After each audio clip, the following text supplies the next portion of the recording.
Artie on heroin again discussion, and I really want to tell you, I told everyone, I believe you're just sick. And everyone said I was an asshole and naive. No, that's not true. Well, you should read the email. You know, I was just around here. I mean, I wanted to believe.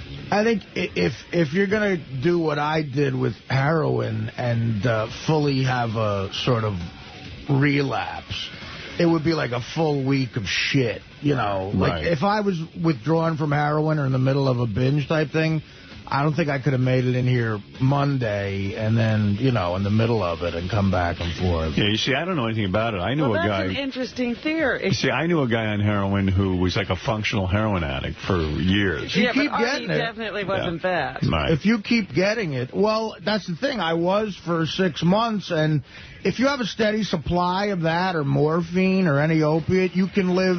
Actually, you seem like a very happy guy. Right. You know, because you're always...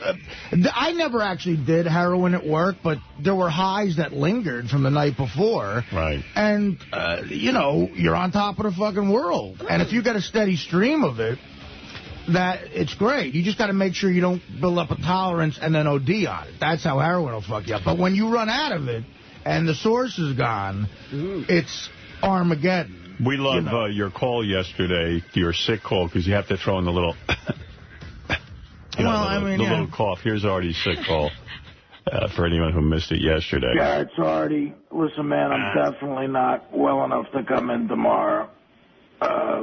So I'm sorry, man. I really am, but I'm just not.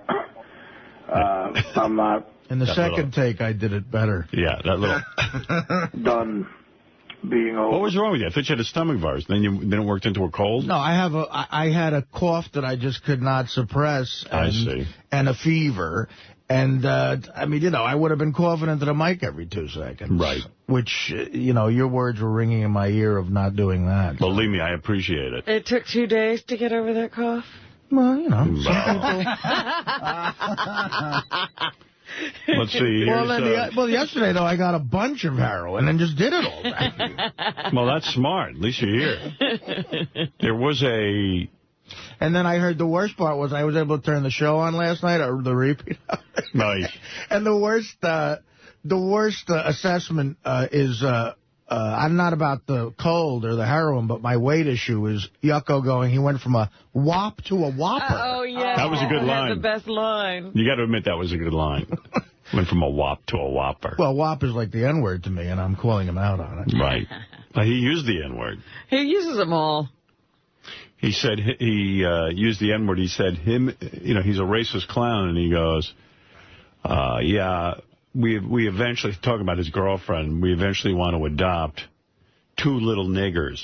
Oh. That's what he said. Well, like celebrities? We were comparing them to Brad and Angelina, and he said, we're going to go out and adopt 2 little niggers. Hey, you know, I knew his old girlfriend, the one he said went psycho. Oh, yeah? I met her a couple of times. She was probably very nice. Yeah, she was really nice and cute, and you're going, God, what are you doing with Yucko? And it's just so funny that I heard that whole part, and that whole conversation, it makes him seem like a total, like Burt Reynolds or something, because she's stalking us. Fighting over a Yucko. Yeah, I don't buy any of it. My favorite. I don't know, maybe. I said in all fairness to her, she's not here. My favorite part was Craig Gass calling in to say that girl had hit on everybody and wound up dating Yucko. Oh. So she is Yoko. And then it turned out she hadn't hit on any. It was Craig was hitting on her. Right. Craig didn't get her at all. She was rejecting him. All the comedians are hitting on her. And he's just like a weird guy. And the Levy Key move I've seen, too. And sometimes I go, Bob, you sure that was even a chick you just gave her? Be careful who you give that key to. Might have a ball. Levy gives strangers keys at like a Best Western in Pittsburgh, leaning forward drunk. I did say I'd play this. Here's our show yesterday. Will Artie be at work predictions? Will Artie be tomorrow? He'll be here tomorrow. You say yes? Yes, I think. Why? And perfectly well, because he's going to get on a plane to Vegas. And he doesn't want any argument or flack about the fact that he blew off the show for a week to do Vegas. I say Artie is not here tomorrow. My rationale being he has to go to Vegas, and he's just going to want to, he'll say, I was out the whole week. I'll skip tomorrow. Be healthy for Vegas. He'll go to Vegas. He'll will stay up all night, both nights in Vegas, and not be here on Monday. And won't be here on Monday either. That is correct. And by the way, does that mean you're going to go to Vegas and really get to bed early and Are you going to behave? take care of yourself? Or are you going to come in sick on Monday? To bed early? What do you mean to bed early? I have to go. I'm performing. To bed at all. No, but I mean to bed at all. 2 midnight shows. You know what I mean. Yeah. Are you going to take care of yourself at all? Because, I mean, you missed work, but you'll go to Vegas now and party so hard. Like, you'll get sick again. It is work. I don't do what I used to do with stand-up. I just don't. I couldn't keep doing that. It is work. It's Vegas, Artie. Yeah, I know. You're never going to stay in your room when that gambling is downstairs. Well, no, I'll gamble. Hey, you get healthy gambling. No one said I'm not going to gamble. No, but you can gamble on a treadmill. You need to sleep to get rid of a cough and all of that stuff, as you've been doing, I assume, the last couple of days. Right. So if you go to Vegas, are you going to run your body down again, or are you going to make an attempt to I stay can't healthy? guarantee it either way, Senator. I don't know. As Gary said, this is the guy who wound up in the steam room fully clothed. Right. There is, and then there was a discussion, is this Artie's illness or is he on heroin? Here's how the predictions went. Let's go around the room. John Hein, is Artie on heroin, yes or no? No. Robin. I don't think this yes is the or no? flu. This You is say not what? the flu. Is Artie on heroin, yes or no? Robin Quivers. A yes or no answer will suffice. No explanation needed. Yes. You say yes. Fred? I think he's on a medication. It might be even the medication that gets you off heroin. Because he did heroin. Because he did it, and I think, because there's been some very, very odd behavior lately. Like, he'll run out to get his bagel, and I'm sorry, man, they came in, and the guy was there. Benji, what do you say? His emotions have seemed really up and down. Yes or no answer? I think there's something going on. All right, that's a yes. I am going to say the answer is no. Artie is genuinely sick. I hope you're right. With what, though? This is not the It is a course combination of the flu. Stomach and cold. Cupcake-itis. I don't even know if I believe my prediction. All right, go ahead. Oh, there you go, Artie. That's how you fared. Some people say you're back on the stuff. Others said no. I was among those who said no. I missed Cupcake Day. You did, and everyone was shocked by that. That's when I knew you probably were sick. I looked at those cupcakes, and I said, Artie's not here. I wanted to move it up to Thursday. Cupcake Day. Some of those cupcakes ended up on Mary Carey's boobs. Yeah, but you know what? It doesn't make... Those cupcakes must be really, really good, because it did make a difference. I thought there'd be a lot of cupcakes left over since Artie wasn't here, and there weren't. No, people had their way with Those are the those. people who enjoy the cupcakes. Well, anyway, good to have you back, pal, and I'm glad you're feeling Good better. to be back. The vending guy's happy to see you back. He didn't have anything to do for 2 days. Vending guy's thinking of putting in a new machine where... With a credit card slot. With a credit card swipe. Because he says Where'd you hear that? That's the new thing, because... It is a pain in the ass, the dollar thing. People had told us that you were running around one day with the $5 bill saying, give me $1, I'll give you this $5. I've done that several times. With the vending guy. Does he do it? Does he? Yeah. Yeah. Makes a couple of bucks off you. I said, look, though, we all got to eat. The vending guy. Then there was a theory. Imagine Artie there with a credit card swipe at the vending machine. Oh, my God. There's That's two, funny. well, the machine. I told you at an after-hours club in my early 20s, I went to a place in New York on the east side that took credit cards for Coke. That was like... Oh. That really felt like you were giving your credit card to the devil. Is that really true? Swear Wow. on my father. It took credit. It showed up... what did it show up? Well, I'm not going to say what it showed up as. It showed up... Yeah. What does it come as your... It showed up as a different... As a strip club address. No, there's none of those, apparently. Yeah, it's a porn thing, because you'd rather have porn coming to you. The best strip club thing that it comes up sometimes is a modeling college in Florida. You gave money to that, My huh? mother thought I gave... My mother said, are you putting a stripper through college? I said, what are you talking about? A modeling college in Florida? Something model college. Wow, in like, that's funny. No, Ma, Florida. I'm thinking of taking some modeling lessons. Model college. Because it would look like you spent, like, $6,000 might be what 2 semesters would cost. Like, no, that was 4 hours. Hey, Mary, you're on the air in Maine. Hi, Howard. How you doing? Hi. Listen, I have to comment on Artie being out. First of all, I've been trying to get through since he's been out, but I think it's so awful that Robin and whoever else thought he was on heroin again. Well, you can see why they might think. Yeah, but listen, I love Artie, and I'm telling you right now, I love the show and everything, but the 2 or 3 days he was out, I actually didn't laugh half as much as I did when he's there. I just think that he brings so much to the show, and he's such a sweet guy, and I just feel that it's awful that people that work with him every day think that he was back on it. And well, they're horrible people, Fred and Robin. I'm a good guy. It was 6 months that he was on heroin, and we didn't know it, lady. I have one question for this lady. What's your point? What's my point? Yeah, one has nothing to do with the other. If Robin or I happen to think that Artie's on something, that doesn't take away from the fact that Artie is a very funny and loved human being. Maybe he needs the age to be funny. What do I know? Right.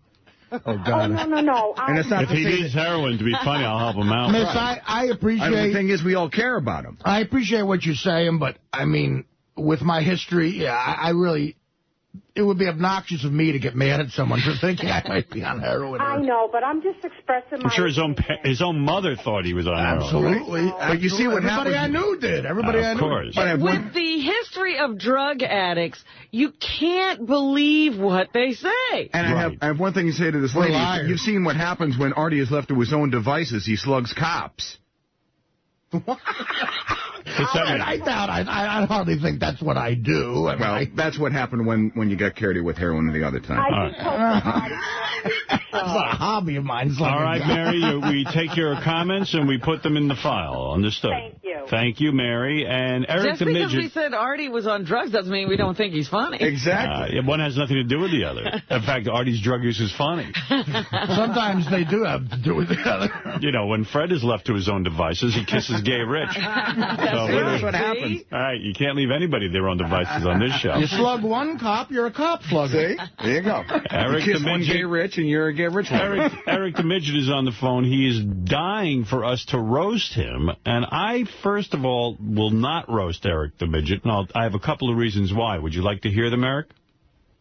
Go ahead.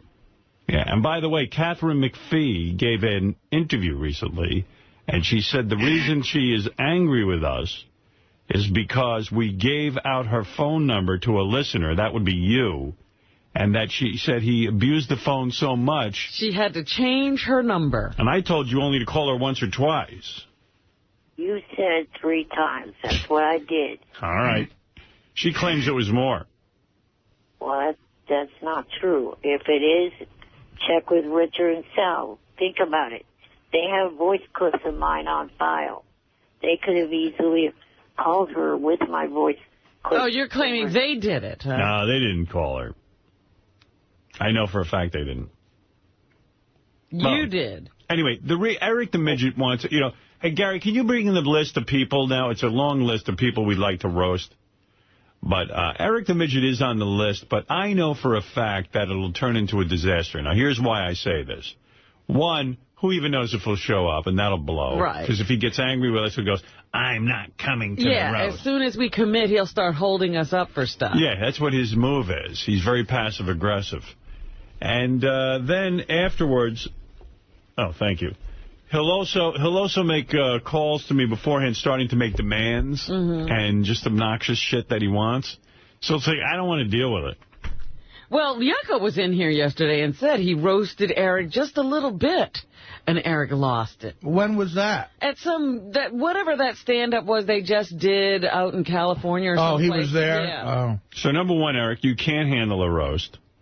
I did not do anything at all. Number two. When Yucca said any jokes. I know. I sat there, and I may have looked away or something, I never gave him any dirty looks or anything like that.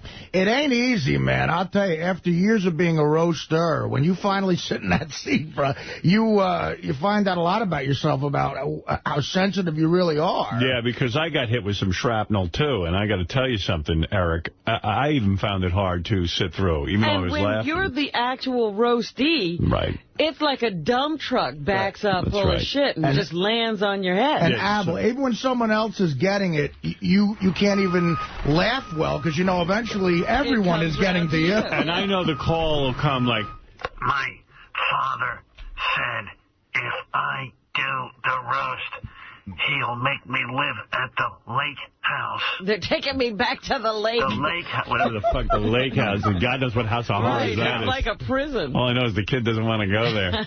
The lake house is a punishment. It sounds like a nice deal, lake house. Is he like the midget Rockefeller? I don't know. What's with the lake house? Why do you hate it so much? Just too isolated. It is prison. He's Little Rockefeller. He's like in the Phantom Zone. He's half Nelson Rockefeller. Are you like Superman? That's your fortress of solitude, the lake house? I guess so. You go there to talk to your father? Are you a Superman freak? Do you love Superman? I thought the last movie was real good. Yeah. I just would think that Eric would like superheroes. Why not? Yeah. He's geeky like me. But he'd also he needs superpowers. Yeah. What is it, Sal? Hey, what's up? Hey. Eric made a revelation to me when we did the Whack Pack Revelations. Yeah. And it was that he got I can't even say it, a harassment suit from the police because harassment call. Right, because you were calling a celebrity. So it wasn't us.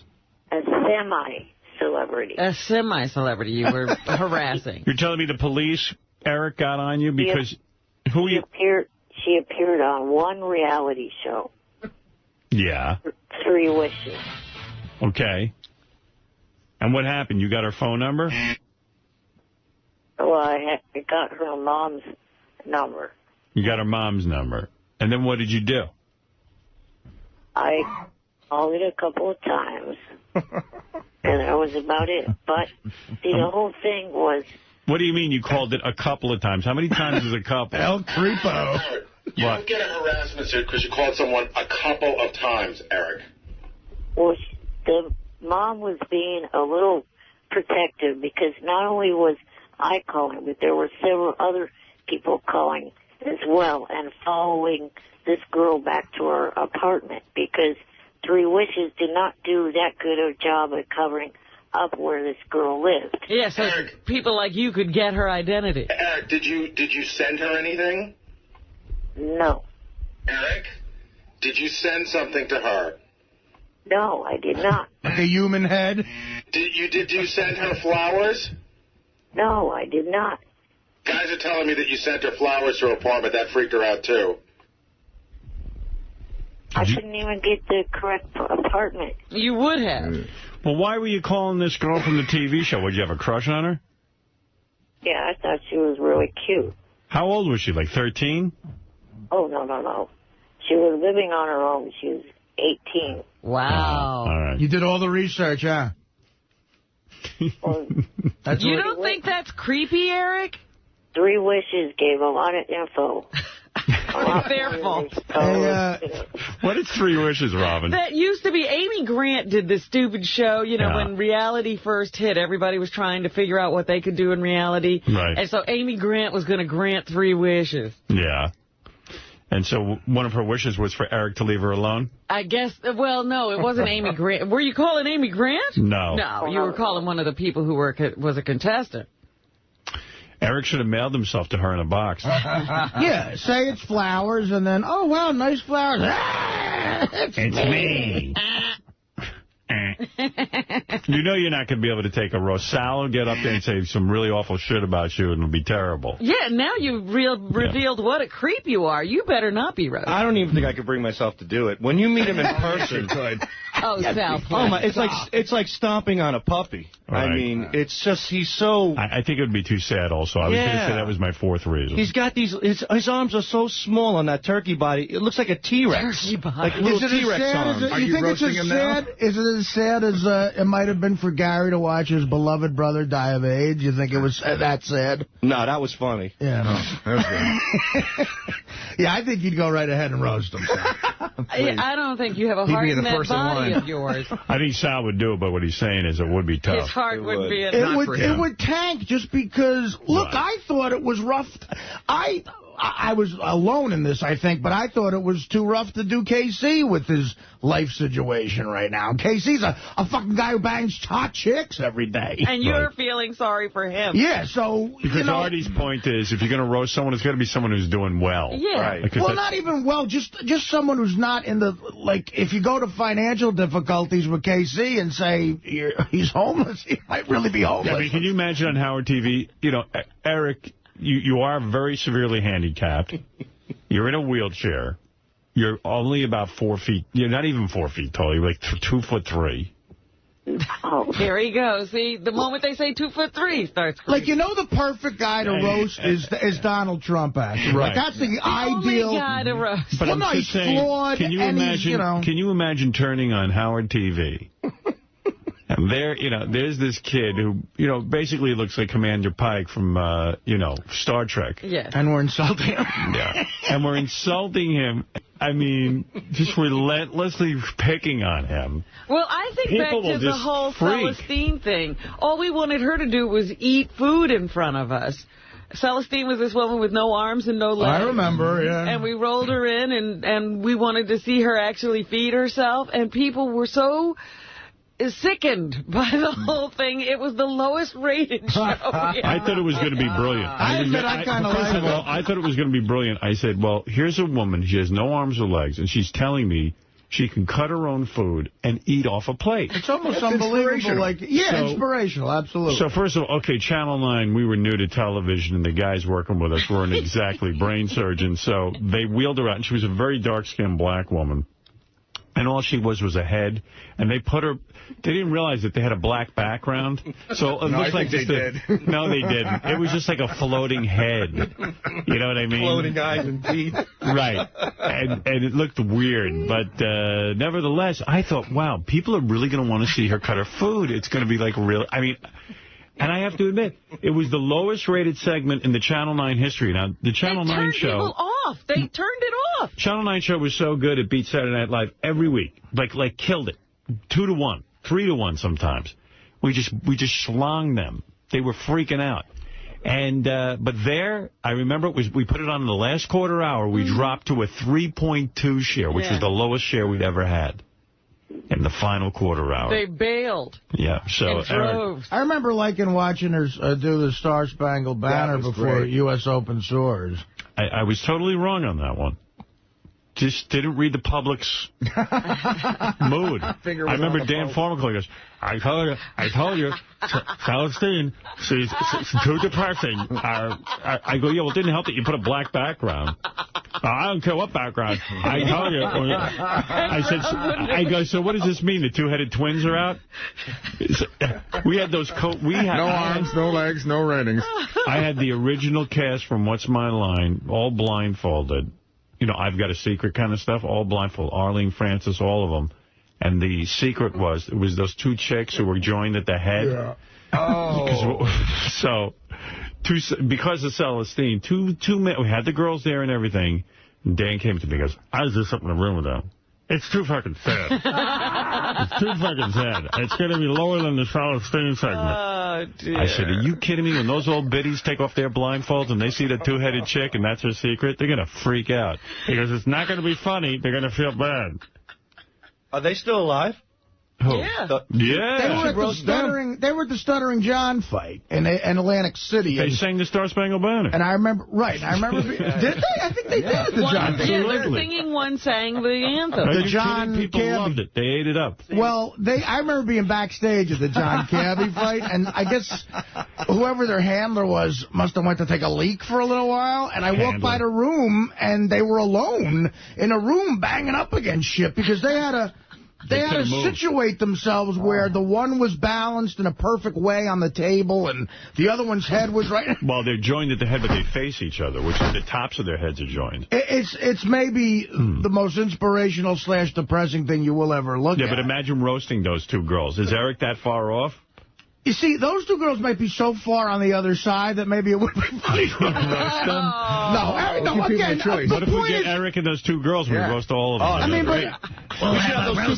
We should have those two girls roast Eric. We put a microphone on each side of their head. Yeah, this way we don't have to show up for work. You know what I mean, Eric? And also, I know you. You're going to hold us up for, like, all kinds of things. I can't do that. We don't have the time. And it won't work, Eric, because you don't have the leverage with us here. The balloons thing we really want. Clearly, we don't give a fuck about this. So you're not going to get any major, deal-breaking points in the contract. Okay, be chicken shit. See if I'll kick you right out of your chair, you little fuck. How's that for chicken shit? No, what we're saying is that maybe it'd be too much. If you don't think that you can do it, fine. Ooh. But I think I could outdo you, dumbasses. Oh, you mean with a rebuttal? Yeah, he's going to have the greatest rebuttal. What kind of jokes would you do anyway, Sal? I don't know. I don't know where to start. I mean, look at him. He was born a joke. I mean, it's just sad. And when you see him in person, it breaks your heart. He's a good guy, too. He's a great guy. Eric, you're a good guy. We like you. If you guys don't want to be outdone by me, fine. You know what, Eric? Why don't you come up with a little sample roast for us and call us back, and let's see if Eric can, put it together. Well, it would be a good roast if we got, like, the bearded woman in the circus and stuff. I was going to say, if you have an all-freak roast. Well, if the bearded woman roasts Eric, then I'm okay with it. Well, that's what I'm saying. You get the bearded woman, the fat person. Beetlejuice can roast. Beetlejuice. Or how about a whack pack roast? Yeah, that's the only way it would work. That's a funny idea. Just all whack packers like roasties. High pitch Eric. Crackhead Bob. Oh, what if you... But Eric, I like you, and I think it would just come off really bad. I hate to tell you, but High Pitch actually is starting to try to befriend me. You're kidding. What does he do? Does he call you? No, he instant messages me on AOL and stuff like that. How does he know your name on AOL? Somehow he got it. I don't know exactly. 3 wishes. Probably Zolar or something. You know High Pitch is scamming big time right now? What's he doing? I bumped into Gary's great friend yesterday who lives down the block. I saw him outside. He goes, so I met High Pitch Eric, and he gave High Pitch his phone number. High Pitch calls him and asks him, he goes, are you rich? And the guy goes, well, I'm okay. He goes, can you mail me some cash? And the guy mailed him cash. Right. My friend's, he's a really nice guy. Sweet guy. He's pretty well off, and he's run into Eric. I don't know. I think at some point he may have paid Eric's cable bill. Oh. Wow. For a dummy, he's good. And then he told me, in fact, my friend told me that Eric called him and was crying that he couldn't feed the cat and the dog and they were going to die or something. Oh, boy. Yeah, because Eric ate all the fucking pet food, that's why. That's some scam. Can you mail me cash? It's not exactly a scam. That's pretty straightforward. Yeah, it's pretty upfront at least. And he took a laptop from him, too. Wow. How much cash are we talking about? Probably mailed him 500. Here's an idea. Instead of having you guys or the Whack Pack do it, there's over 1,000 people together with SFN and MySpace that would probably love to take your spots to roast me. So good.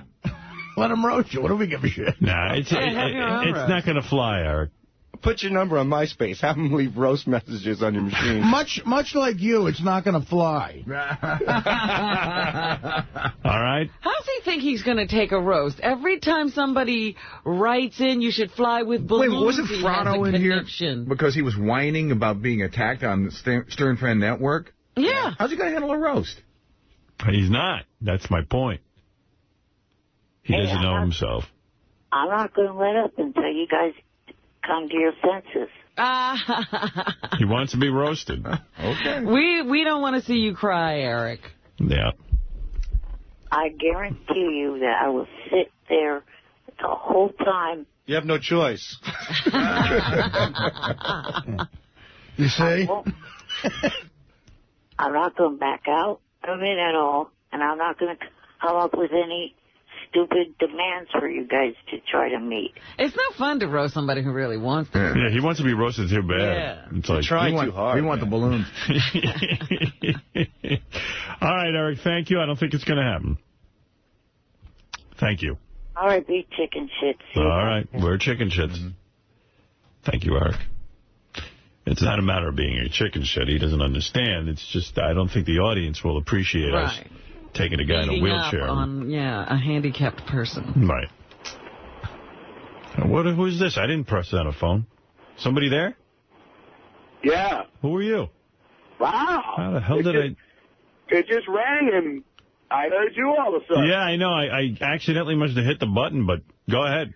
Hey, why don't you guys have Eric fly while he gets roasted?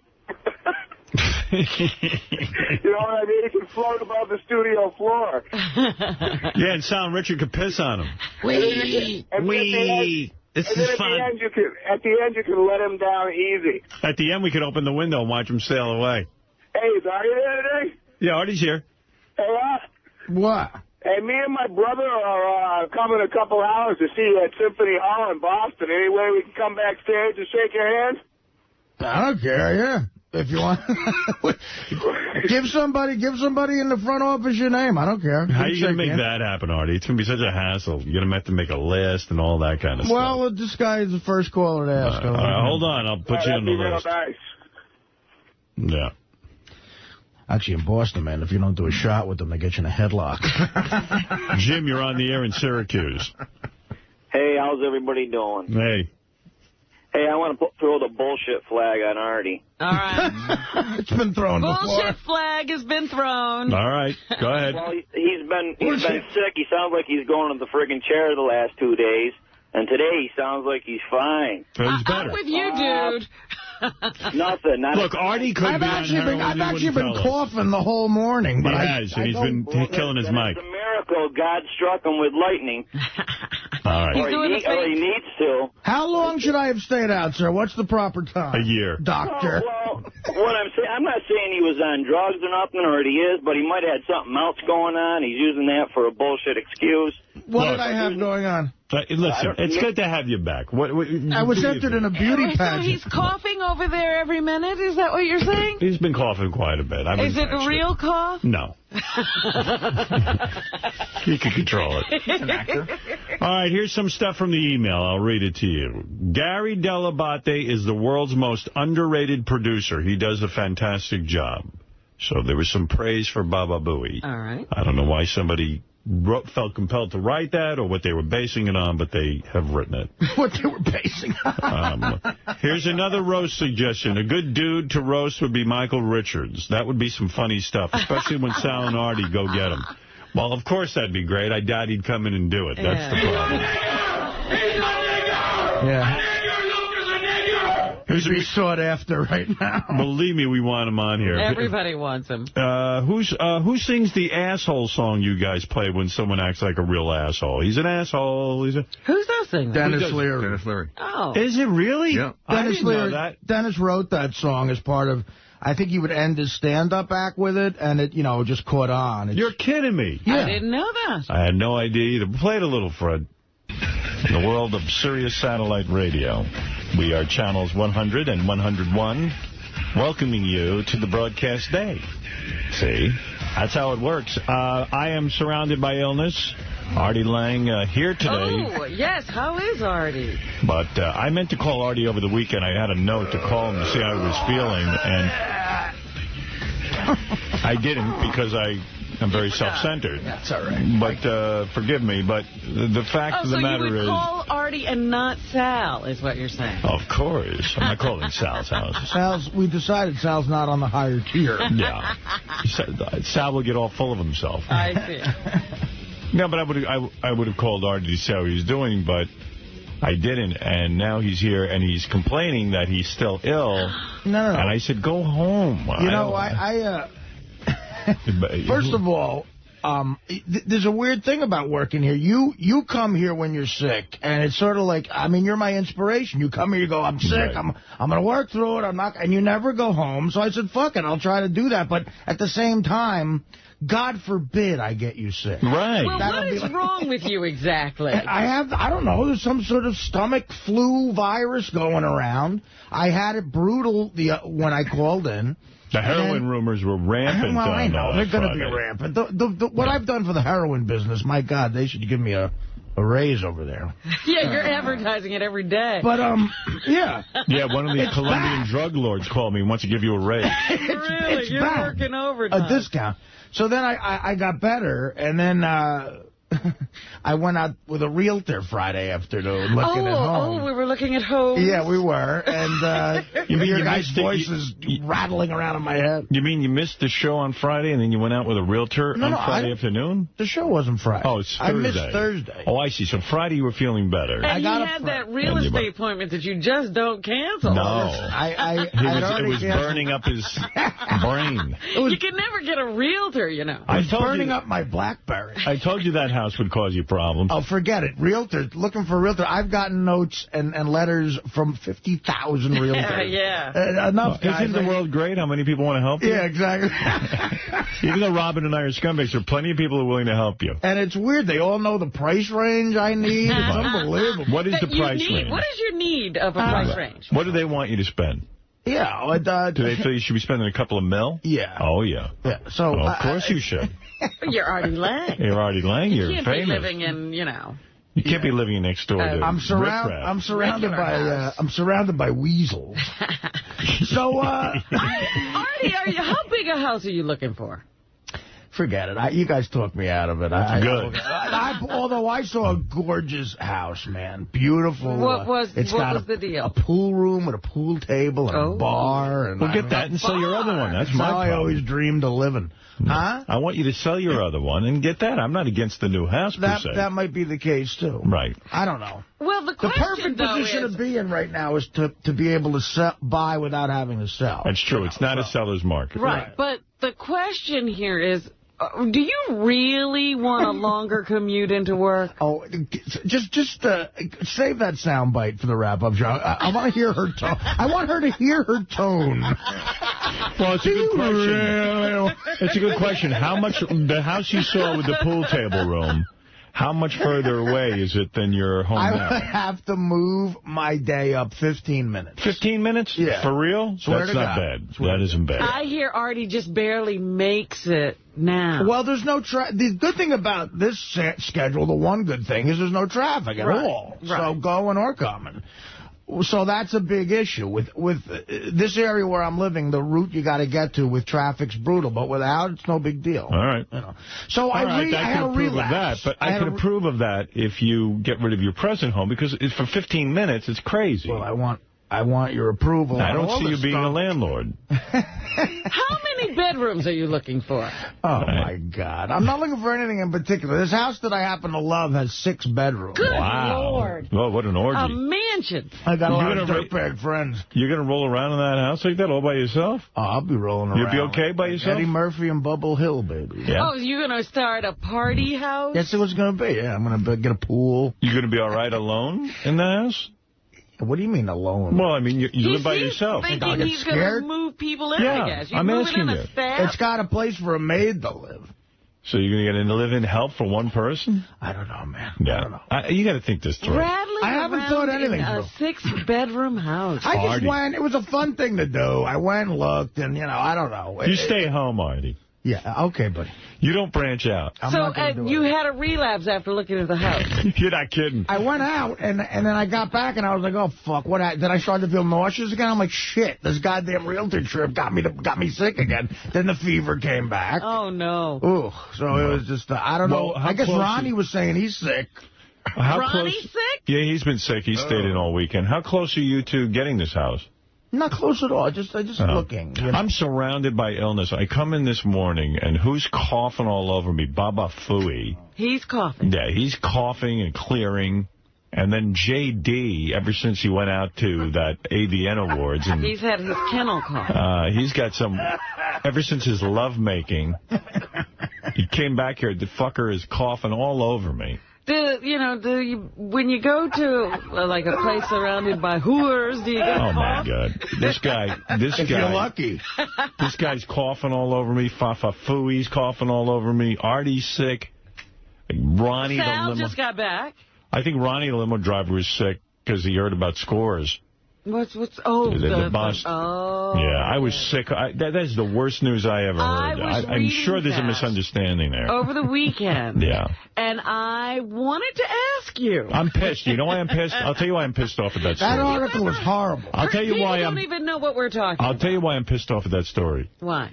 I've been to Scores 50 billion times. Nobody's offered to blow me or fuck me in the back room. You're not a cop. I guess so. I'm telling you, that's not fair. You're telling me. By the way, me neither. Is that true? Well, I was wondering. I said, You ever been offered a blowjob? No. Me neither. Obviously, you guys love it so much, you're having sex over there. I wish.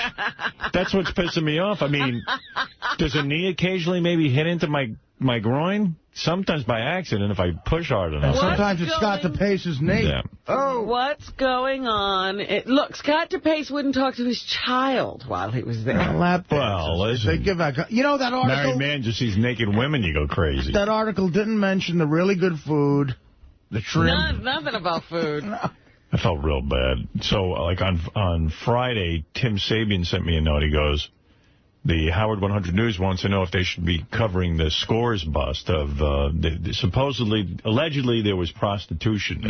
Undercover cops went in there. The girls were giving favors for money. Yeah, so I said, cover that.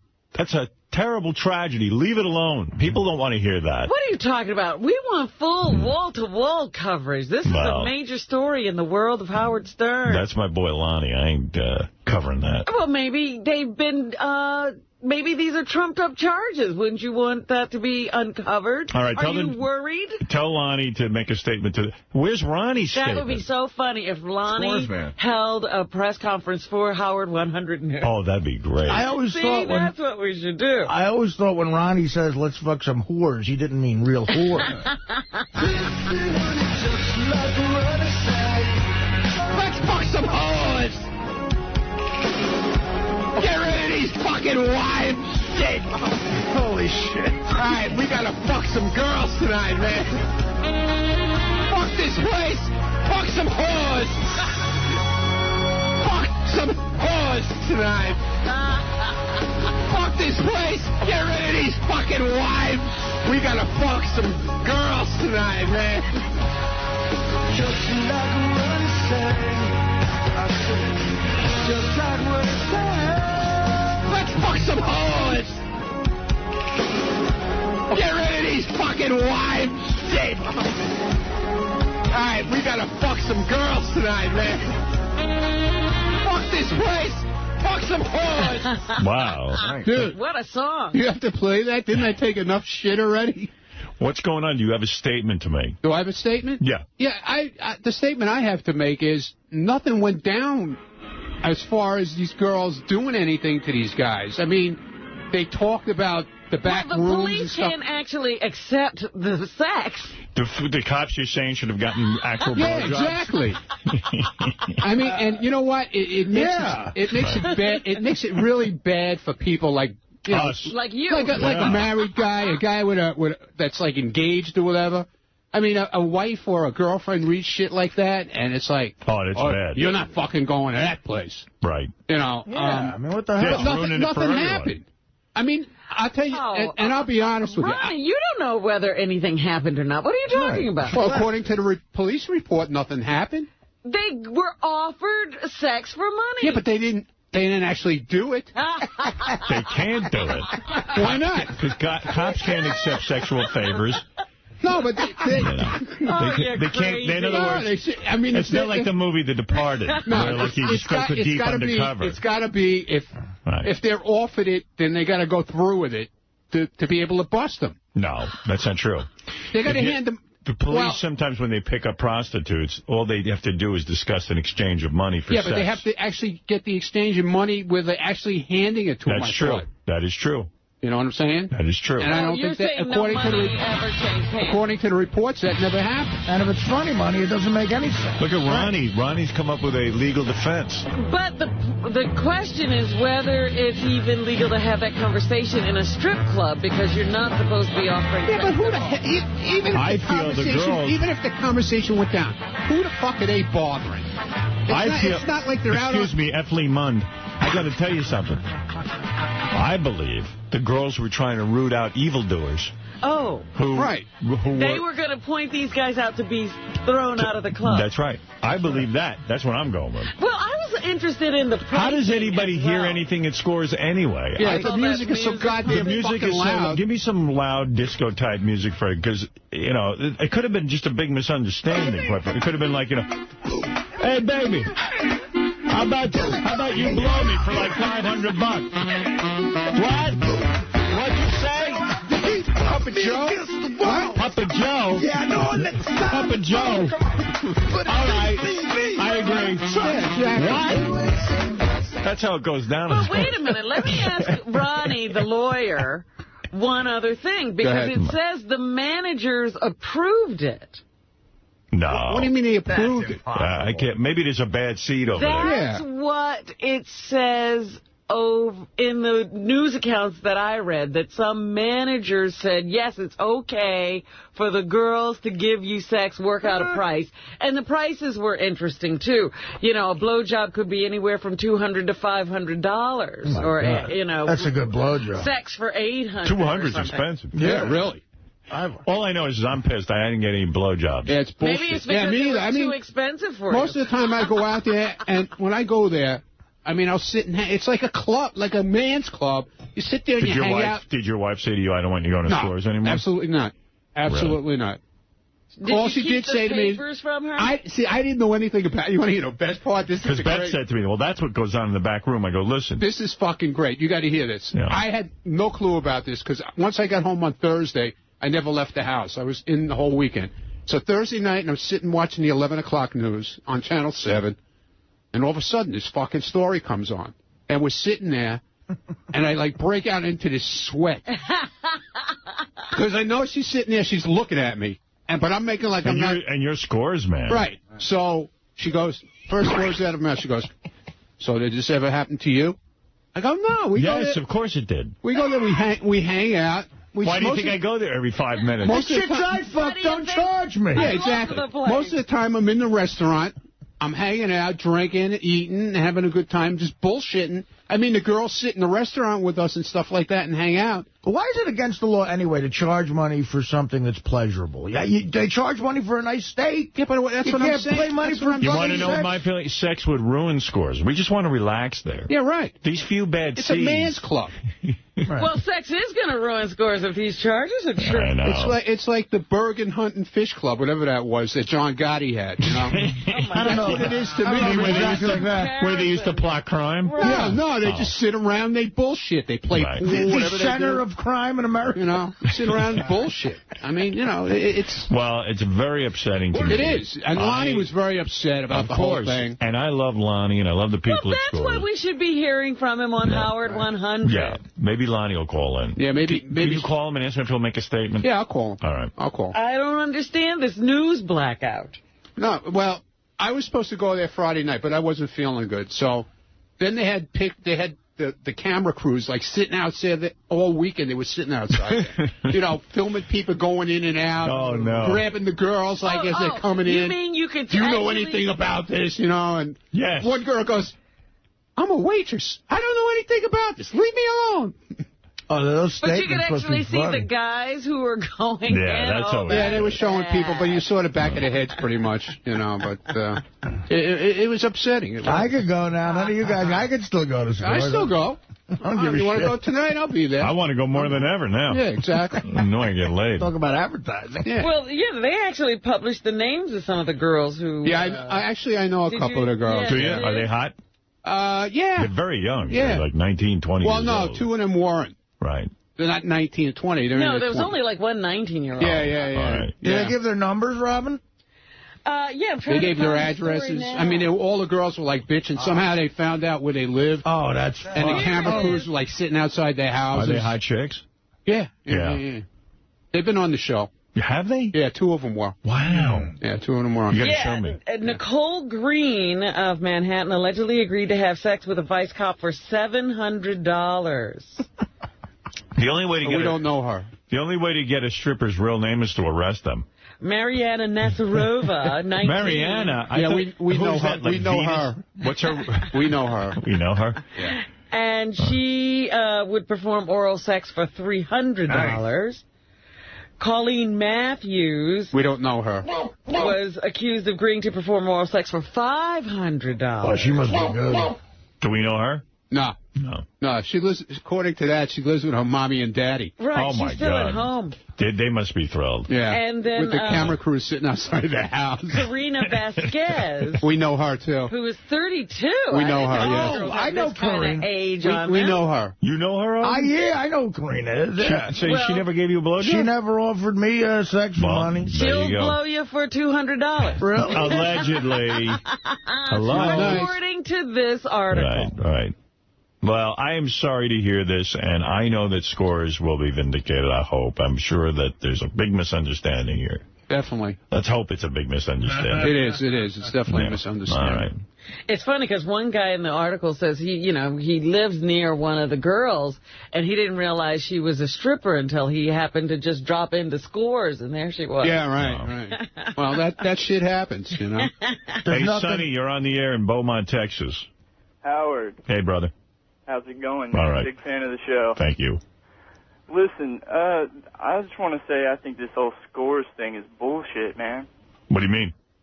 I think they're way out of line with the whole, I don't know, I just don't believe it. It's a strip club, man.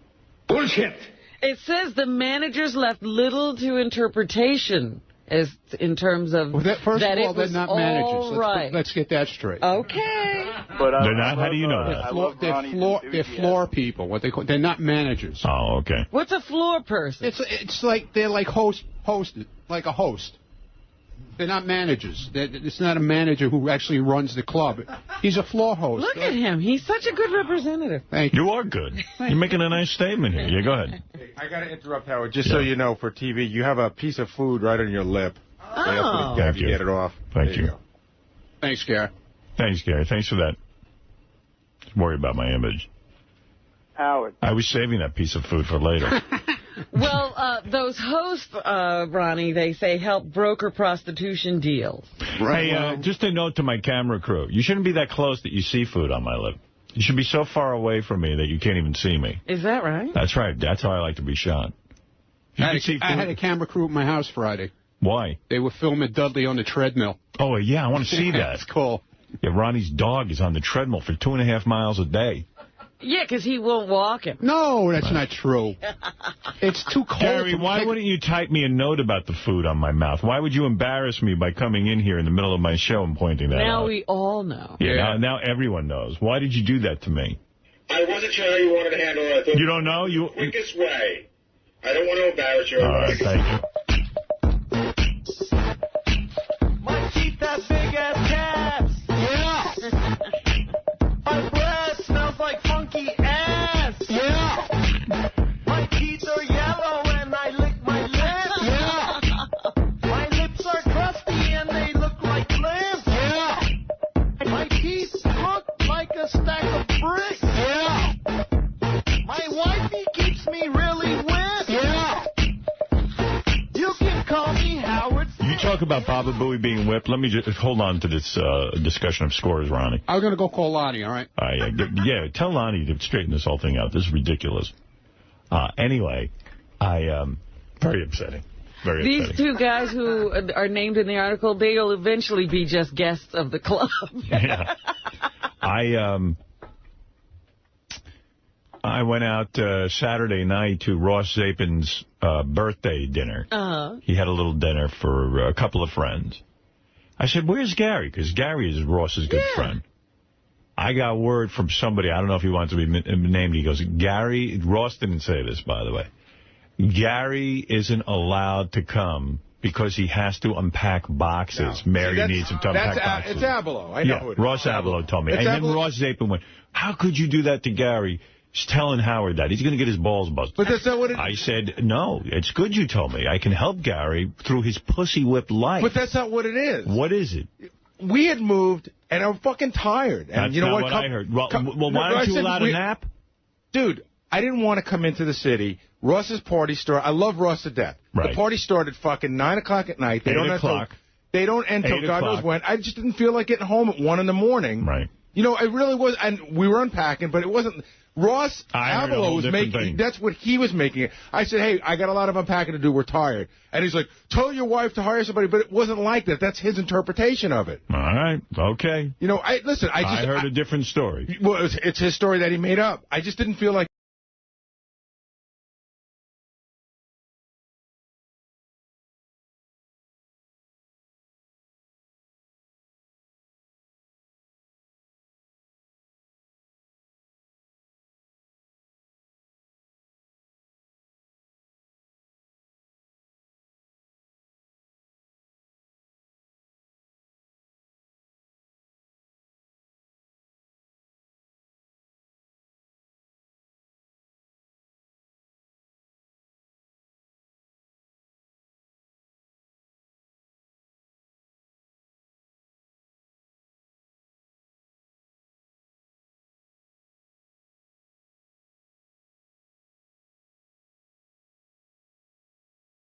Email, words of encouragement for Artie. We all love you, Artie. We believe in you. You can lose the weight, fight the heroin, and find yourself a great girl. In defense of High Pitch Mike, he is applauded by some in the audience. I watch High Pitch versus Artie on Howard TV, and I just have to say that for someone like High Pitch Mike, who's the size that he is, he's got balls of a big man. Saying some of the shit he said to Artie, I applaud him. Well, what am I going to do, get physical with the kid? Well, no, he says he likes the High Pitch Mike's balls, that's all. He has his fans, Artie. That little bastard. God, does he burn me up. George, you're on the air. Hey, how you guys doing, man? Hey, man, it's a great show. I love you guys. Thank you. Artie, I want to tell you about your diet, bro. Go ahead. I just think you need to add a few mangoes and pineapples, some fruits, man, and then you'll be all right. Oh, all right. All right, thank you. Maybe I'll mash them up and put them in something sweet. That seems like a very important phone call. How did you do? It is Cupcake Wednesday. Oh, God. And I tell you what, I love Halloween cupcakes. I do. I love orange icing. And you didn't have one? Not one. Wow, you're doing good. You. Not one. I thought they would be too tantalizing. I may burst into tears later this afternoon. Rockabye Fatso on the Stern Show. You're addicted to drugs and your comedy blows. You're such a fat pig, it's getting so sad. So climb on the roof and follow your dad. Fuck you, fat ass. Wow. So mean-spirited. I heard on the wrap-up show yesterday, because John Hein is here, that Richard and Sal had a hand in that song parody. Well, of course They're angry with Artie, Yeah. I think. They don't like me. They don't. I heard that I know. show. I mean, clearly these guys don't like me. It's a shame. They're jealous of you. That's it. Do you think that's what it is? They think you get special treatment, that you're like a favored son. Well, you know what? Artie does get a different treatment. You know, here's the weird thing. Richard and Sal think that somehow I'm against them. I hired them here. Right. To be against them. I like those guys. I like what they do. If I don't play something, they go into a major tailspin. If I don't like something they do, they feel threatened. They feel like their jobs are on the line. They think Artie doesn't get yelled at for sleeping. They get yelled at for working. I don't even know what they were talking. Artie was tired on the air. He didn't ask. I said, go take a nap. I thought it would be funny to hear Artie nap on the air, and Artie complied. Artie gets to run after girls and ask for their phone numbers. They can't approach the guests. Well, there is a pecking order. There is a difference. Artie, first of all, has been with the show longer than them. Number two, Artie had a major show business career Sal was a stockbroker, and Richard was working. I wasn't even working. Artie had a major show business career. When I first met Artie, he was a guy, an alumni of Mad TV. He was on the Norm Show. Dirty work. He had appeared in major motion pictures, but not some kooky independent. They were studio movies, sure. Studio movies. He is a different guy on the show than Richard or Sal. Yeah, that's true. Why can Teddy get the phone numbers of girls and he can't ask for an autograph from Ace Frehley? Come on. That's right, yeah. Now, first of all, I get, guess what? And Benji brought up this point. It was an excellent one, too. He said it jokingly. I get paid more than them, too. Right, there is a difference. Of course, there's a higher, in any job you go to, certain people have different privileges because either they're there longer or they have a... If you were going to, I mean, I'm higher up on the food chain, how sure. do you get to sleep on the show? Because there's comedic value out of it. I mean, Howard makes... Don't argue with me. I'm just taking their side. God damn it, Robin, not you now. I do want to mention, too, that Andrea, Miss Howard Stern, and we think fell asleep during the wrap-up show. Oh, really? Yeah. I don't talk to her. See, when I watched it, I sort of felt bad for her on some level. I could see that she was a pain in the neck to you, but in the reality show, she sort of portrayed where it looks to us like all she's trying to do is help you. I didn't get the side of her where you guys were talking about that she's just using you. I just saw her just trying to help you and crying a lot. Did you just fall asleep? Andrea. No. Andrea, I got to tell you something. I'm saying she's a whining... Can you imagine? She just like kind of... Wow. She just blanked out for a second? Well, here's Sal and Richard carrying on about Artie and me. And I've been a little gun-shy coming on the wrap-up show. I haven't come on in 2 weeks because I feel like every time I say something, Gary always disagrees with me. If I say the sky is blue, he'll go, no, it's not. It's orange, asshole. That's how I feel, but I think I'm overreacting. And I spoke to Gary. I disagree with you on stuff in general. It's not just in That's here. True. But I'm not like bullshitting you. When we're out there and I talk to you, I'll say to you, Sal, I disagree with you, or I think you're wrong on that, and you don't get mad at me out there. No, I'm not. But I'm not even mad. Even on here, I just decided not even to come on, because I'm not mad at you. I'm like, you know what? Sometimes it's just tough for me to get my point across with Gary. But we do feel, Richard and I feel that when Artie's in here, you have a tendency to really lean on him and coddle him. What do you mean by coddle him? 90% of the time, no matter how crazy or whatever Artie's saying, you always seem to agree with what he's saying. Like if Artie's arguing with high-pitched Mike, you're definitely going to side with Artie. Like if Artie's arguing with somebody, you always side with Artie, no matter what the argument is. But see, I think it's weird that that's how you interpret it. What if I just happen to think like Artie? What if Artie happens to think like me? And Artie, is that possible? And Artie also said that, when they were fighting, Gary and Artie were going back and forth a couple weeks ago, he made a joke about how Gary always takes Howard's side blindly no matter what. You know, I agree. I think that, too. I always said that if Howard Stern came on the air tomorrow and says he believes in Jesus, Gary would say, you know what, Boff? I've been thinking about that. By the way, isn't Sal talking about himself? Let's be honest. Absolutely. Sal is the guy who sucks my balls so bad that, like, if I said tomorrow I'm becoming a Scientologist, Sal would go, I want to be a Scientologist. Who does that more than Sal? It's Sal. Sal doesn't, people project into other people what they are. Well, Sal is also jealous of anybody who does manage to have a relationship with you because he has not managed to affect that. He has nothing with Yeah. Dude, maybe there is a God. I think that you would go, you kind of go with... Sal, you're the asshole who does whatever I do. Okay, first of all, I admire you for your work. Right. And you should take that as a compliment. I do. If you were a Scientologist tomorrow, I could give a shit. No, you would do it. If it meant that you could get close to me, you would switch religions tomorrow. No. You'd be right over at the celebrity center. You're a woodwork wacko who waited. I've never taken up chess. Never. Believe me, you would. You would. I've thought about it. You thought it could you don't have the mental capacity to take up chess. I've thought about it, but you have to admit that Gary... You can't spell. You should take that up. I'll tell you one thing. Take up chess. Gary always kisses your ass. Gary agrees with everything that you say. No, he doesn't. We fight all the time. No, I totally disagree with you. You agree. This is who you are. No, it's Gary. not. No, I admire you for your Gary work. and I fight all the time. I admire you It's totally different with me. I admire you for the man that you become, the entertainment you provided. You would suck my asshole clean if I needed you to. You under hypnotism, you said you would blow me. Right. You're the guy who's that. You wouldn't need baby wipes to shower around at home. You're describing yourself. That's not kissing You're your in ass. love with me. You love to see what shirt I'm wearing. You notice everything I do, the clothes I wear. You're a man in love with me. Dude, I'm committed to what you have created. You love me. I love you what get you upset created. if I don't take you to dinner in a while. He knocks anybody close to you, including Beth. Right. Bullshit. Oh, bullshit my Dude, ass. you made a partner You're the guy who wants to come over in my apartment and eat pizza with me and Well, watch you know what? I television, worked for you. It would and be hate nice that- if you did that. I don't Back want then, I to do needed a that. place to stay.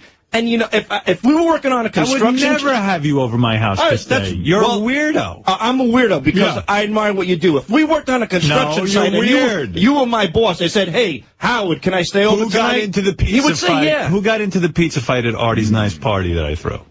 Well, that was Who would that be? That was me and Scott No, DePace. that was you. Okay, You I did instigated You did it to Scott DePace. I It put wasn't a you little and dot Scott on DePace. his head, and he threw a mound in my face. Why do you not see that you're not the guy who could be trusted? Who's the guy who smells Mutt's daughter's panties? All right, wait a minute. First of all, who's the guy? Don't put a twist on all that shit, man. Well, I'm not putting you in my house. See, and then you want to know why me and Richard are pissed. We admire you. We're committed to you. Yet I come in here and you have to fucking bring up all this stupid shit and make me look like an asshole. Stupid shit. All right, but maybe I do. Who's the guy who said why, that? Howard, why that you said about me that I'm an entity. I'm not even a human being. Okay, what's wrong? Hey, take that as a compliment. So you're the guy who kisses ass.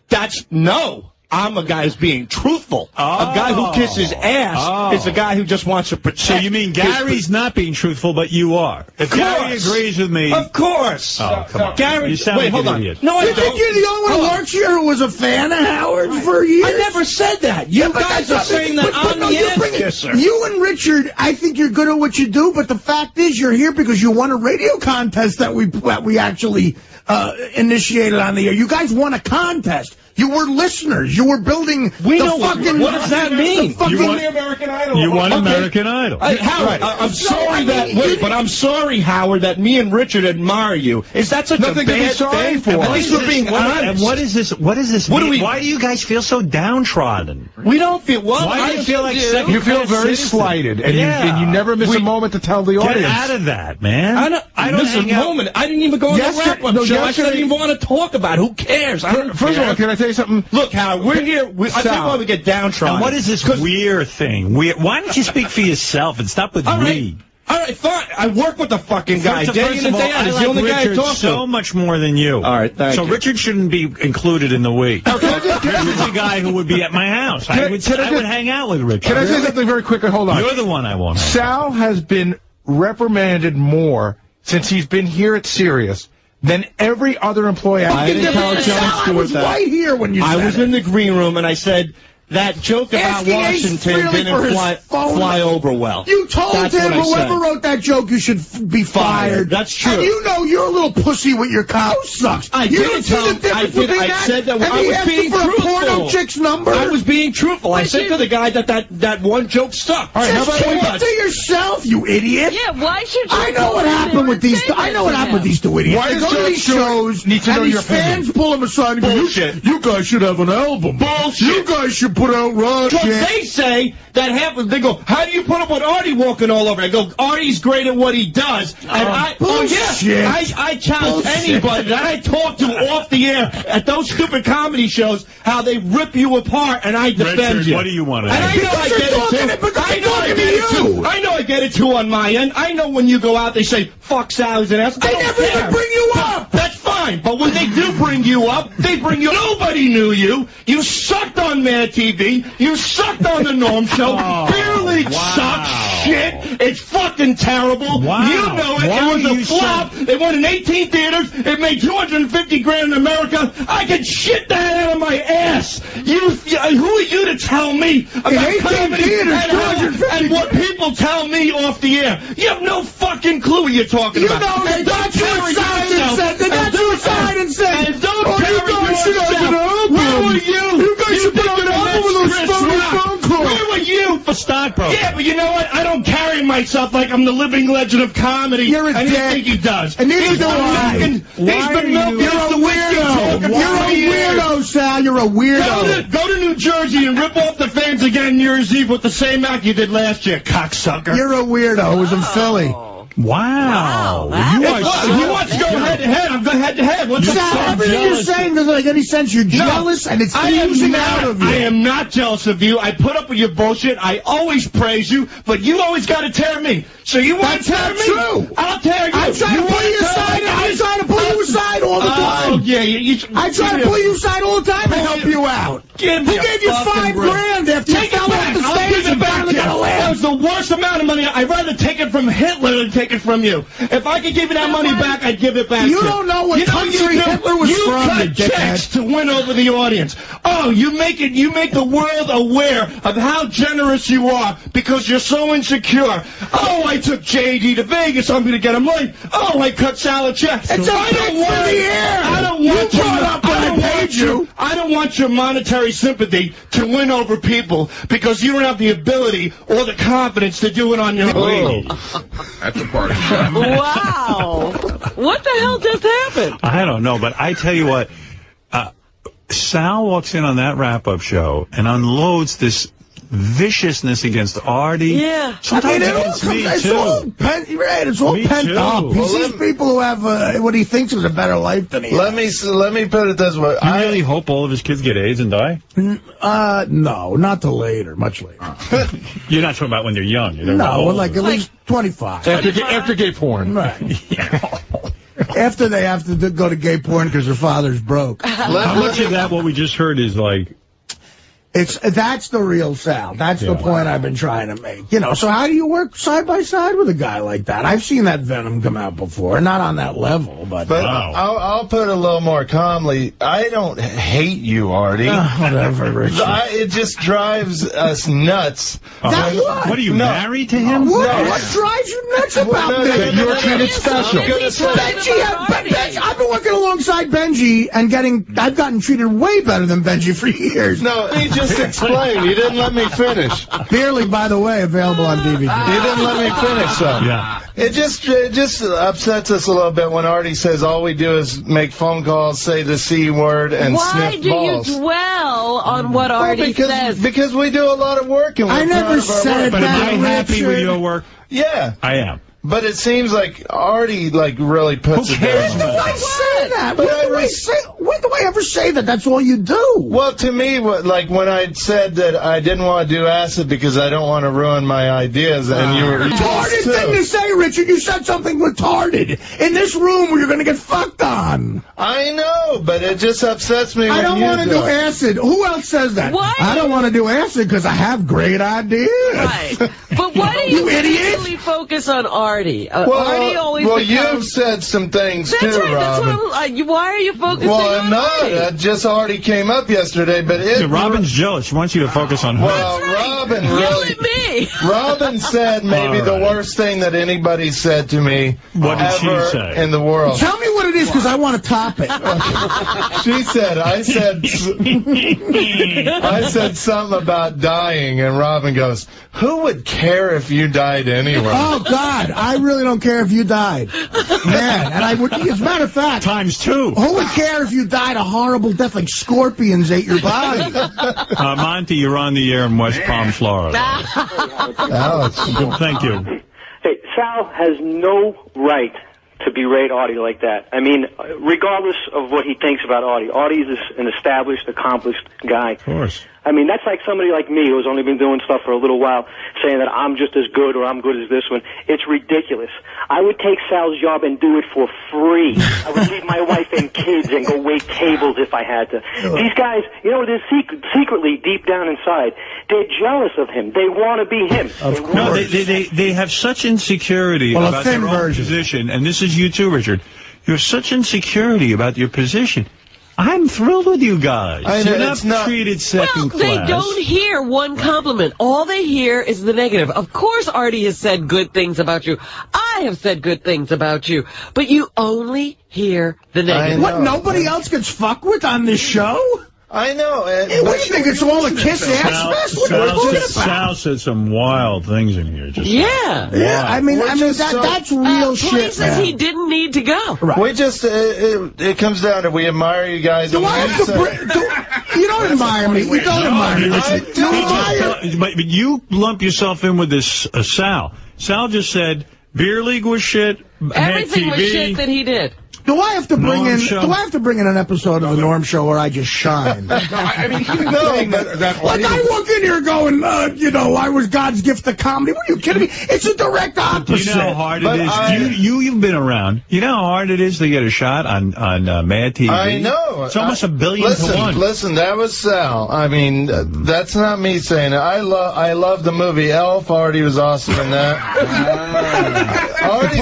Richard, everything that comes out of your mouth sounds dumb. You're a dummy. You're a dumb guy. Well, don't say dumb things then. All right, is there any... I got to move on. I don't know whether to open this up. Shove a squirrel in your mouth. A couple of the guys said that I should come in. They say that Richard isn't necessarily being honest in his dislike for me, which was sort of news to me. What do you mean? Is that true? That Richard's under the impression that I don't like him, I don't like his bits, I don't have any respect for him. Well, he's been saying for a few days that you don't want to hear anything from him anymore. That's true? No, but I think so. Well, then have it out and say it right now. It's not that I don't want to hear anything. I don't want to hear everything. Does that make more sense to you? Gary's the producer of the show. Producers are supposed to weed shit out. In every show there is, writers pitch stuff to producers. It gets accepted or not accepted. I know, but Get over it, you pussy. But no, you two are pussies. You don't know what goes on out there. A lot of times, I'll have something for the show. Like, okay, for instance, Gilbert Gottfried was on the other day. Right. Doing his Paul Lynde imitation. Right. Oh, my God. This is such a great example. I have some Paul Lynde clips. Go ahead. That I thought would be funny, maybe for you to just play a clip for Gilbert, like, to listen to. I like that. Okay. And you saw... But Gary told me not to put a note. Gary just kind of said, no. Gary goes, no, I'd already played the clips. Let me finish. I had already played the clips for you. I already felt it was going to be weird because as interesting as a Paul Lynde impersonation is to us, there's a whole segment of the audience who hasn't a fucking clue. So that's it. So Richard played it for me. I played it for you. You go, and it wasn't even the best Paul Lynde clips. It was from like some stupid Halloween special. So, so Richard's now like, he's talking about Paul Lynde. I go, but this isn't the right place. I'd have to wedge it in, and I made a determination not to bog the show down. You made the right determination. But listen to this though. Then later on, Gilbert started doing the impression again. I went back to Gary. And Gary said no. No, Gary's finally said, okay, put up a note. You know why? Because he fucking wore me down. That's my stupidity. Those clips weren't right. No, but that's my stupidity. I let him wear me down. I let him doubt. He made me doubt myself because he doesn't fucking stop. You are passive-aggressive to the 100th degree. You don't take no for an answer, ever. But all you know is that I am not recognizing your genius. No is never an answer for you. But the reason I'm bringing this up is you saw the note and you said, oh, Gilbert, I got something great for you. The clips were terrible. No, but you didn't play it. You said, but we're out of time. Yeah, because I knew the clip. It was that Halloween clip. Howard heard it and said, no, it's not even, this isn't even on me, but I'll take it anyway. Matter of fact, why can't you accept that the clip doesn't work? As a matter of fact, I did hear it, and it was lame. But I'd like to have Howard have the option he of did, and you fucking said no. See, this is how he doesn't let me be. But all I wanted to do was put up a note, and you said no. Passive-aggressive. You're like a 2-year-old, Richard. You sound like a baby. Gary is pretty, Gary's 99% of the time right about what I want. And when you sound right, he gets yelled at. Like this is what everyone's on the same thing. But I feel like I get yelled at for wanting to just like play. But you see, Gary can't spend all morning fighting. And Howard can't listen to absolutely everything. Gary's the filter. When you say but, put him there. Richard, when you say but, what you're really saying to me is, I heard you. Now let me tell you that I didn't hear you. But I can't just say my point, though? But you say it over and over and over again. How many times? I probably said no to the Paul Lynde clips 5 or 6 different times. And I took him to Howard anyway to get you off my back, and it still wasn't enough. You're not talking to Kathy. I only asked you. I asked you once when Gilbert came in at first, but then Gilbert started doing his imitation. You guys were dying laughing. You're not getting. Oh God, Gary, I feel for you, man. It wasn't a good clip. Good. The clip was kind of lame. It was a Halloween clip. And it was also highly visual. Okay, but all I wanted to do was put up a note for you to say. It doesn't matter to you that it was not the quality of sound we want on the show. But I'll yell at Gary if he puts up a clip and the clip sucks. Right. And I see that note. I got to stop and process that information. I'm in the middle of doing something with Gilbert. You got to look at it from my end. And then I trust him so much that I see. So when Gary says no, it's no. That's all. And you know what? You can revisit it maybe another time or something, or come and say, Gary, do you mind playing this for Howard after the show so maybe we can get his take on it? And also, but all I asked him was twice that day. You could save yourself some time, Richard, by taking the first no and going to do something that would get him Howard, there. 3 times that day, after I'd already played for you on a different day, and you'd said no. Yeah, I like your enthusiasm. But here's another example. Okay, the John the Stutterer harmonica call, which turned out that you guys loved it. It was up on your board for about 2 or 3 weeks. Right. So about once every 4 days, I go to Gary, hey, can I play that call for Howard? And Howard, how many times did I ask so you? Mad at me. How many times did I ask you, were you on the fence about playing it? Like in other words, 4 or 5 times. Right, so in other words, every time Richard came to me, I would play it for you again. And I needed time to think about it. And he needed time to think about it, so it was it. But I'm like, Richard, he's heard it, I'm aware, I asked him about it, let it go. And I gotta tell you something. But the one time I came in and asked you to listen to it, everything's bought. You played it right after that. You loved it, and you were like, okay, here, Sometimes let's play say it. however instead of All right, because I've seen Sal have that blow up about Nick DiPaolo, Jimmy Kimmel, Jon Stewart. Wow. Everybody he blows up like that for because he's a little jealous little weasel who would not have a comedy career on any level if he didn't win a radio contest. You won a radio contest, dude.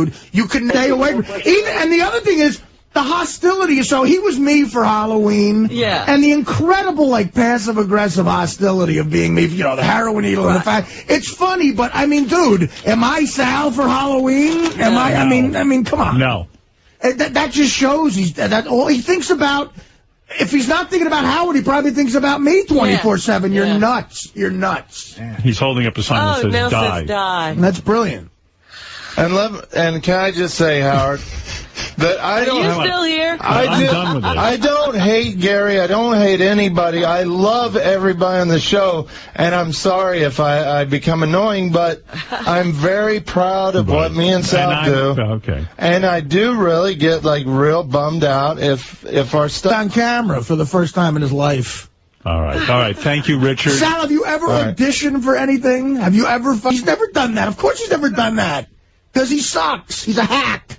He's a hack sack. He bails after. He tells me in Detroit, I'll do 15 minutes, Art. I gave him $2,500 for coming with us to Detroit. $2,500. And I said, Sal, I need a full set out of you. I need 15 minutes. He goes, all right, I'm with the big boys now. I'm with Artie and Nick. More bullshit. He bails after 8 minutes because his first joke bombed. You suck. And 8 minutes of your stuff is about Gary's teeth. You are a loser. You're a loser. And I'm going to fucking knock you out. I'm going to fucking go out on the street and knock you the fuck out. As long as you don't eat me, you fat slob, you do whatever you want. And then I will eat Gary's teeth, but you do 20 minutes of Jeff the Drunk. You do 20 minutes of Crazy House. Where's their fucking checks? Half of your stand-up's based on whack pack. It is not. You're saying a lie now. No, I don't. You're the one who brought this up. How much of my DVD is about whack packers? 10 minutes. I told you I do 10 minutes. I did 8, and I told me you do 15 minutes. I told them. Is Levy still here? You told me. I told them. And I paid you anyway because you're a charity case. You're a charity case. A charity wouldn't ask for money. You're a charity case. I turned the money down. I feel sorry for your children who are going to have to endure with the video of you putting your balls in a redneck's mouth when they're in high school. Those poor kids. You know what? At least while you're after Howard's retired and you're begging Jim Brewer to fucking suck a cock on his show. Let me tell you something. At least I have a relationship with my children, regardless of what I do. That I plan on talking to my kids eventually. Right now, you lying heroin addict. I'll tell you what. At least my kids will be funny. Jackass. Your kids. Yeah, your kids. I can't wait to see how funny your kids are going to be. Oh my goodness. I'm really going to beat him up. And if I get 5, fine. Richard and Sal can sit here. Well, thank you for the gift, though, Artie, today. If Artie eats Sal, I'm going to check his blood sugar. Check my hack level. Al Rosenberg would like to chime in. He's been on the show. Yeah. Al used to work on our show. You have some insight? Well, it's obvious. Sal wants Artie's chair. He wants to sit where Artie is. Oh, God, what the show would sound like then, man. But that's what he doesn't realize is that Artie is a huge talent. Artie's very funny. To be funny and keep that show moving and say things that are part of it and be, it's just too much. You can't just put another guy in that chair. Look, I've said this before. There's over 100 guys who could do what I do. But guess what? Sal ain't one of them. Sal is not one of them. Do we have like a Rupert Pupkin situation here where Sal thinks he can be Artie? Yeah. Well, I'm not interested in that. And he doesn't understand why you don't see that? I'll tell you something else. I would warn Richard. Richard, that Sal is bringing you down. That's why I should separate them. Al Rosenberg says that, and Al knows something about show. Thank you, Al. Sal inspires me. When we start talking about bits and stuff, as everybody always says, oh, they're dumb, they just call women the C word, but Sal is a brilliant mind when it comes to putting together funny bits, and we've got. I disagree. I think so. Well, hold on. I mean, don't you agree? But Sal doesn't hear when I compliment him. Like, what other show has, we have prank calls consistently, new ones every day. I think our team right now is the best team in radio, and right now this team is the best team that's ever been on the show. You understand what I'm saying? There you go. So there's your compliment. There's your compliment. But you have turned into a negative. With all your whining and kvetching every fucking day. Can I say, I've never said a thing. I've held this in, and this is my fault. Go ahead. The thing is that I'm not jealous of Artie. I've made it clear yesterday, hold on, Artie, please, on the wrap-up show that you deserve to be in that chair, that you are the funniest guy, that you this stuff hasn't been brought up. That he is consistently funny, that he's an A-game player. You just said everything he's done in his career was horrible. But the problem is that, no, I did say that out of anger and pain because every time me and Richard come in here, he says we have the mentality of fifth graders. Oh, stop that it. Is not true. Okay, this is when you don't argue. You see, you're not understanding. But I'm saying what happens to me and Richard. Let me explain Artie, I can only take so much of every day. When you... Sal, listen to me. Go ahead. Richard, listen. When you come in here and do a childish prank, which is hysterical, if Artie says you guys have the brains of a fifth grader, that adds to the levity of it. In other words, you're doing a fifth-grade stunt. And we don't look at it that way. No, it's not a bad thing. I know. And when you're doing boner fights and sticking your balls in someone's face... Or painting each other's sacks. Do you really think that's brilliant comedy? No, it's not. But I'm saying it's not compared to the other shit you do, the phone calls. It's dumb. It's something. And everybody has a human reaction to it. Mine is that it's gay and gross, and I bring it up. Right. I mean, you want me to hold that in? That's not what the show is. But that's why we get upset when Artie says that's all we do. All right. We write a lot of stuff. Why is Artie defining who you are? Go back. It ain't the Artie Lang show, guys. The only person who defines what you are is me, whether you work here or not. But the thing is that I want to make it clear. Artie's not defining you. Artie's being Artie. I'm not jealous of Artie. You are. No, but You're I'm not jealous of anyone who is angry at You the don't like that Artie came to my house this summer. No, you don't it doesn't matter. You can't Probably all eating at him yet. No, it's not. Hold on, Robin, please. Listen to me. You're having problems with your wife. Right, that's true. I have high blood pressure. No, and the thing is that like I said yesterday, thank you. I made it perfectly clear how I feel about Artie, but I feel like every time I speak, he gives me a jab, and he jabs, and he jabs, and he jabs, and then you have the final blow. Right. What am I supposed to do? Hold an argument. I mean, I know, and you're giving me shit too. Can I come in here and say I'm fed up with the heroin song parodies or anything else? But that's not the case. I know that, but I'm trying to. You were crying, weren't you? I'm trying to keep. Were you just crying? No, not at all. Not at all. I wouldn't cry. Did somebody catch him crying? Yeah, somebody caught him crying. Go ahead. Produce the tape. I wasn't crying at all. I wouldn't cry about this bullshit. Who wrote that note? Whoever wrote that note should be fired. I don't know if your kid's die of AIDS. I'll take that back. But everything else, go fuck you. Benji, go ahead. Well, Ronnie signaled to me that Sal's crying, and I verified with Ronnie. He looked like he's crying. Yeah. So another great bit by Ronnie. No, he looks like he's crying. Look at him. But the thing is Why are you making fun of Ronnie, man? All right, I got to move on with my show. I want to go home at some point. We're team players, and we support everything that you guys do. Thank you. And Ronnie has a job to do. Ronnie said, "Your guys are little faggots. Take what you dish out. or get the fuck out of here. We did. No, you don't. I gave it back to you. You get genuinely mad. Ronnie hasn't. It isn't. But a lot of times, take what you give out. A lot of times what you say about us is sincere and mean-spirited. Oh, like it's not sincere what you say. Beer League was okay. And now it's okay. So it moved up from being the biggest piece of shit. Well, again, like Artie said, it's an argument. It's an argument. Where are you at? I'm at where I played a wrap-up show yesterday. That's where I'm at. I said Artie deserves to be there. He's the funniest guy on the show, and he holds up 5 hours a day. That's not all you said, though. Yeah, and then I was asked by you guys, what's the comparisons, and I gave it. All right, thank you. Okay, I gave an answer to what I was asked. And I walked into this show 7 years ago saying, hey, look, I'm Bill Murray, Howard, and I don't, you better fucking watch how you treat me. Because you have confidence as a comedian, it disturbs Sal. He thinks that's arrogance. It's not arrogance, Sal. It doesn't disturb me. What disturbs me is that we work together as a team, and sometimes we feel like we're getting jabbed by the guy instead of, we help each other out. Thank you. I'd always help Artie. Artie's helped me, but we feel like he constantly. So what's the problem? We feel like lately that you constantly just dig at us, and we take it. All right, Dave, you're on the air in Boston. What is the show about? It's the Howard Stern show. Yes, Dave. Hey, thanks, Howard. It's Dump Truck. I really think you've got a budding personnel issue going on here. I mean, the thing about Artie is that, Artie is bulletproof when it comes to fucking with him, criticism, and that's the genius of Artie. He can take shots, and he can turn it into something funny without making it personal on the person taking digs on him. And, Sal, there's a lot of immaturity there that has to happen, and I'm starting to wonder if maybe these guys feel they should get their own radio show. No, not at all.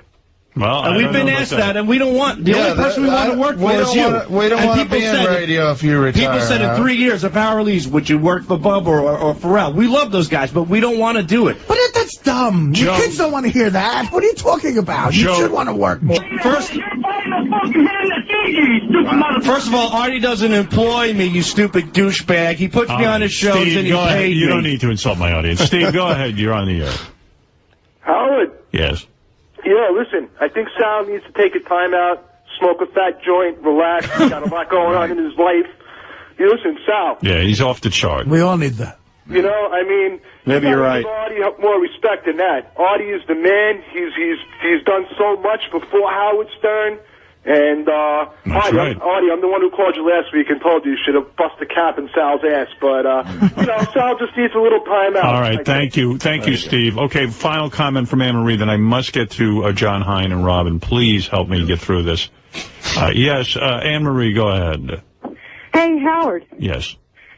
I love you. I love you. Why don't you give Artie a cupcake? I think he's got a sugar low. He's arguing with everybody all day. It's a tough day for Artie. That's true. I think he's all on the edge. He could be irritable because of the food thing. He's usually, you know what? He's very feisty today. He's hungry. Of course, it's like you're poking a bear. As Crackhead Bob would say, I'm hungry. I'm hungry. No, I do work closely with these guys, and it makes me question. I don't want to work with people who don't like me. Right. No, and just for the record, I'm not singling out Artie. Robin has been a lot meaner to me than Artie ever has. Chris, you're on the air. I'm just going by what I heard on the wrap-up show. Yes, Chris, you're on the air. And I applaud Robin for that. I'm jealous of her for that. Allow Chris to have a word, and then we can move on. Yes. But he doesn't write any songs about me. I'm sorry. 1 second. One at a time. Chris, go ahead. Shut up. Yeah. Chris, go ahead. This is hands down our greatest radio I've heard in a long time from the show. This is you guys got to do this every month. Well, these things can't be fabricated. They've got to be real. Martin, you're on the air in Surprise, Arizona. Talk about how you're pissed off at Robin for not returning your DVDs. Yeah, I loaned you...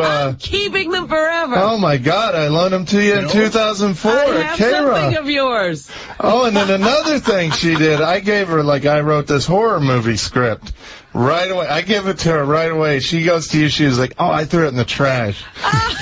And you said, the first thing you said when you heard about it, you was like, oh, it must be horrible. Of course. Adam, you're on the air. It's a horror movie. It was horrible. Yes. Howard. Yes. First, congratulations. You're the master at tweaking. This is another masterpiece of yours. Yes. I had nothing to do with it. Number two, I got to defend Sal and Richard a little bit. I think Artie sleeping on the air is probably the last straw. Yeah, well, it was something that happened organically while we were working, and I thought it was funny material. Artie doesn't claim that was his best material. It wasn't material. I don't have a defense for that, but the truth is, if Howard couldn't make it funny, then I'd get really reprimanded. This is not a normal job, sir. You got to admit that. All right, I would like to top this all off with the Paul Lynde clips. All right, thank you, boys. Oh, guys, that would be awesome. The one thing here, though, that we missed was that, when he was screaming that Artie gets to go and approach the guests, and he can't. Right. We went through this already, Rob. Will who said, don't you think Howard trusts Artie and Artie's judgment, and Artie's going to make something funny out of it, and he doesn't trust you, Sal? Right. That point is taken. I understand. All right, thank you. Good. Big thing that came over on the wrap-up show yesterday, just as a post. Oh, please, you're telling me. I got to get out of here. I'm so late. Listen to today's wrap-up show. I'll bring it up again. Bring it up again. What is the thing? Matter of fact, though, I was reprimanded when I was working here for about a year. This is a perfect example. And I asked David Wells for his autograph, and Howard gave me shit about it. That's it. And you know what? It never happened again. That's how you operate it. Gary, what did you want to say? The guys were pointing out that Craig Gass was sitting in the Jackie chair and fell asleep, and you got mad at him. And I said, the difference is Artie's been here for 6 years, and this was a guy attempting to get a job. There's an enormous difference. Of course. When you're trying out for a job, you don't fall asleep. Yeah, the enormous difference is Artie is enormous. Craig Gass with Artie. All right, thank you. Believe me, that first 6 months, I would not have fallen asleep. All right, guys, thank you. Exactly. Thank you.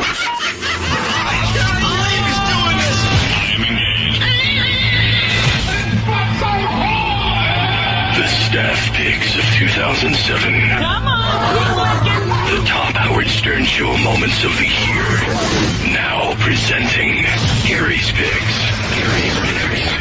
Only on Howard 100. Everything was brewing, and we should have seen it coming, and we didn't. But Sal and Richard pissed off Artie.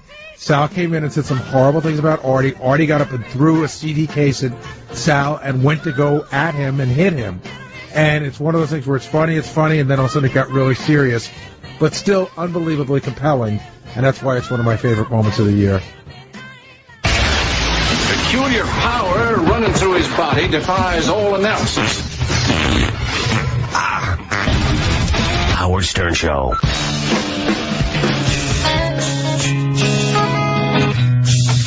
You know what song this is? Happened in the halls. I've never. Well, they stay in their room, and I walk around, and they're not to be found. I've never been in a feud this serious before. I really haven't. How do you feel? Do you feel like you want to make things better or fix everything up, or are you willing to have things be awkward? I don't like it to be awkward, and part of me is starting to think, like, it's all fun and new now, but it might start affecting the show. Wow. Oh, no. Finally. Here's a man who refused to come in up until now. It's Sal Governal.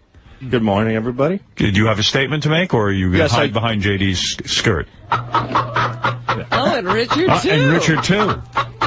Uh-oh, there's a statement coming out of Richard and Sal. This is a new development. Howard 100 News is rushing to the scene. We're just doing this to avoid that awful wrap-up show. So. Anyway. And we have Robin to thank for us. She gave us a nice talk earlier. Yeah. There was a meeting between you and Robin? Yes. And at what point in the show did this occur? At a commercial break. About 2 hours ago. Yeah. Interesting. The one who wants you dead? And she agreed she would be our moderator for this, if you don't mind, Howard. Why would I agree to that? Well, no, just to make sure they get their statements out, because I thought they had some interesting things to say. All right, go ahead. Here's my statement. Thanks for waiting till 10:45 to do this. She came in and talked to us right before you did the Slash Cousin Brucey interview. You were so busy, we didn't want to interrupt. The thing is, here it is with Artie in a nutshell.